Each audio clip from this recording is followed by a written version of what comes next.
bombastic side eye, criminal offensive side eye.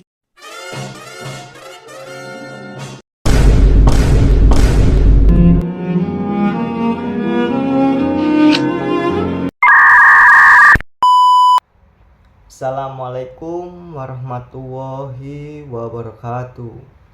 Perkenalkan, nama saya Riko Andi Setiawan, NBI 12122000055. Nah, di sini saya akan menjelaskan mengenai bisnis relationship. Pada video ini saya akan membahas mengenai repeat purchasing in business relationship atau pembelian berulang dalam bisnis relationship.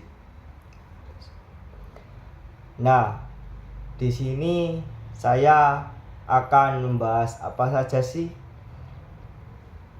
Baik, yang pertama saya akan membahas mengenai manfaat pelanggan sebagai penentu pembelian berulang. Dan yang kedua, manfaat supplier sebagai penentu pembelian berulang. Hubungan bisnis merupakan konsekuensi dari suatu rangkaian transaksi pasar yang bukan suatu kebetulan. Itulah yang dimaksud atau itulah yang disebut dengan dasar dari repeat purchasing. Nah, ini repeat purchasing sendiri merupakan sebuah tindakan atau sebuah konsekuensi yang mana hasil dari manfaat yang didapatkan oleh pelanggan untuk keberhasilan perilaku dari manajemen supplier dalam hubungan bisnis yang sebenarnya. Dan itu bukan hanya karena kebetulan. Ada beberapa manfaat pelanggan sebagai penentu pembelian berulang.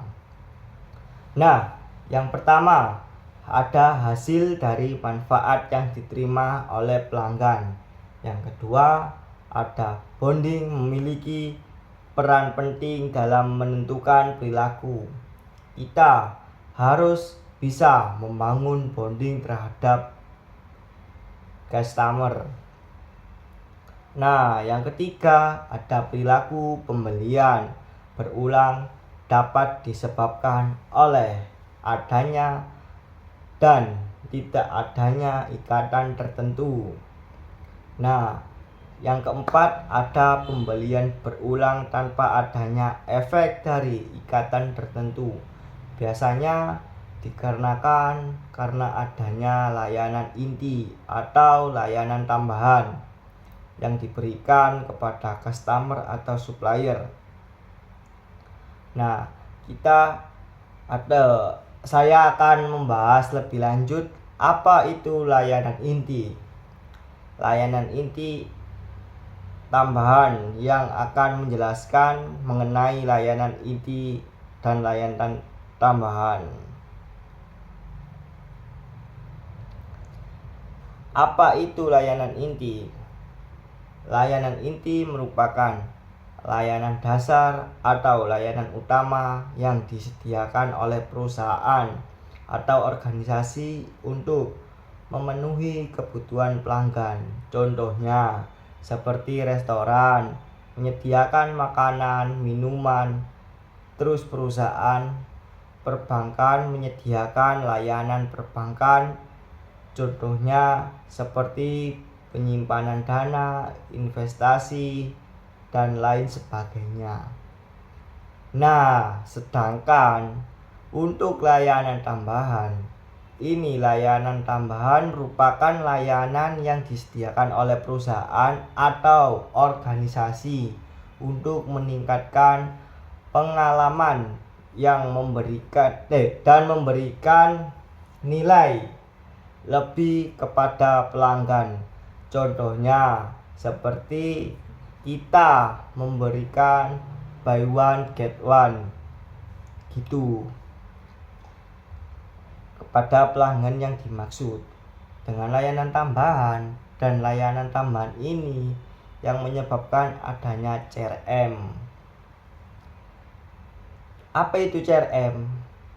CRM atau Customer Relationship Management adalah filosofi perusahaan yang berorientasi pada pelanggan dengan bantuan informasi teknologi modern supaya untuk membangun dan memperkuat hubungan pelanggan yang menguntungkan dalam jangka panjang. Jadi, dapat disimpulkan bahwa CRM adalah filosofi perusahaan yang berorientasi kepada pelanggan. Nah, CRM terdapat 3 dimensi dalam CRM ini. Yang pertama, ada komunikatif CRM atau sarana komunikasi dengan pelanggan. Yang kedua, operatif CRM, automatisasi proses bisnis yang melibatkan penjualan, pemasaran, dan pelayanan pelanggan.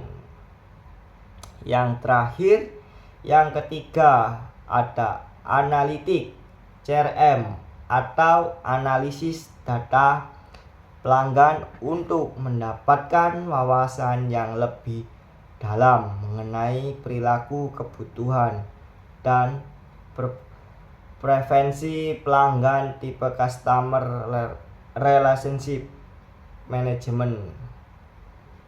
Yang pertama ada komunikatif CRM. Nah, ini fokus utamanya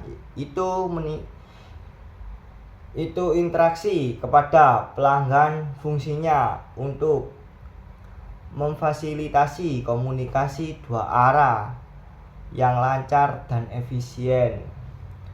Contoh penggunaan itu seperti chatbot, pelacakan riwayat komunikasi. Nah, yang tipe kedua ada operatif CRM atau fokus utamanya itu kepada otomatisasi proses operasional dan fungsi untuk mengotomatisasi penjualan, pemasaran, dan layanan kepada pelanggan. Contoh dari otomatisasi yaitu follow up penjualan tiket, layanan pelanggan. Nah, yang terakhir ada tipe CRM analitik. CRM fokus utamanya adalah analisis data pelanggan.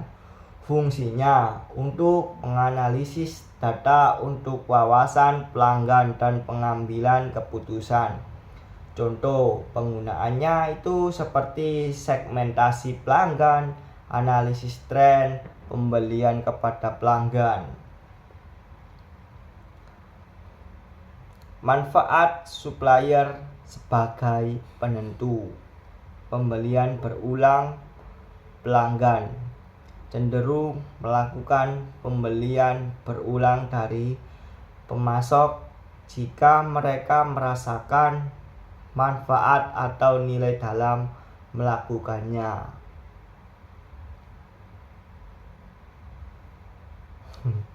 Contoh seperti pelanggan cenderung melakukan pembelian berulang jika ada atau terdapat diskon. Yang kedua, pelanggan cenderung terus melakukan pembelian jika kualitas dan layanan itu sangat bagus atau sangat menarik, atau biasa itu disebut sangat baik. Nah, sekian penjelasan dari saya mengenai materi repeat purchasing, business relationship atau pembelian berulang dalam business relationship. Kurang lebihnya saya mohon maaf. Wassalamualaikum warahmatullahi wabarakatuh.